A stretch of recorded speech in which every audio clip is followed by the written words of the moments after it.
പുതിയ KSRTC bus കഴുകി വൃത്തിയാക്കുന്ന ജീവനക്കാരനെ അഭിനന്ദിച്ച് ഗതാഗത മന്ത്രി KB ഗണേഷ് കുമാർ.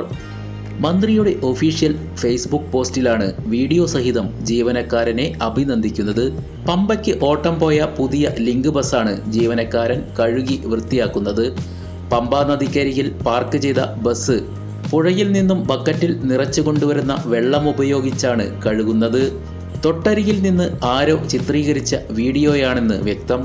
ഇതിനോടകം നിരവധി പേരാണ് ലൈക്കും ഷെയറും കമൻറ്റും പോസ്റ്റിന് നൽകിയിരിക്കുന്നത്.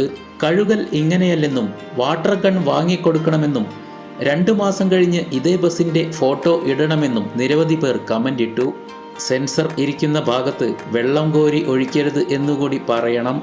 ഈ മരത്തിൻ്റെ ബോർഡ് മാറ്റാനായില്ലേ? എന്തു വാങ്ങിയാലും ഒരു പഴഞ്ചൻ അതിൽ വയ്ക്കും, പിന്നെ എങ്ങനെ അത് നന്നാവുമെന്നും കമൻ്റ് ഉണ്ട്. പുത്തനച്ചി പുരപ്പുറം തൂക്കുമെന്ന കമൻ്റ് നിരവധി പേർ നൽകി. പുതിയ വണ്ടി മാത്രമല്ല പഴയ ബസ്സുകളും ഇതുപോലെ കഴുകണമെന്നും നിരവധി പേർ പറഞ്ഞു. മാറ്റം നല്ലതാണെന്നും ഈ ബോർഡ് മാറ്റി ഡിജിറ്റൽ ബോർഡ് ആക്കണമെന്നും ചിലർ പറഞ്ഞു. എന്നാൽ ബസ് കഴുകുന്നതിന് ഒരു ക്ലീനറെ കൂടി വെക്കണമെന്നും അല്ലെങ്കിൽ ഒരു സ്വകാര്യ ഏജൻസിയെ ക്ലീനിങ്ങിനായി ചുമതലപ്പെടുത്തണമെന്നും കമൻ്റ് ഉണ്ട്. എന്നാൽ ഭൂരിപക്ഷം ആളുകളും മന്ത്രിക്കും ജീവനക്കാരനും അഭിനന്ദനങ്ങൾ ചൊരിയുകയാണ്.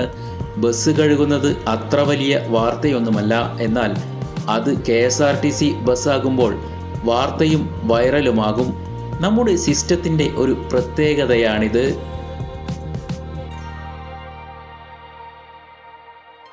ഈ ഓണക്കാലം അടിച്ചു പൊളിക്കൂ. ആലപ്പുഴ ഹൗസ് ബോട്ടിൽ സജി ഹോളിഡേയ്സിനൊപ്പം ഇപ്പോൾ തന്നെ ബുക്ക് ചെയ്യൂ.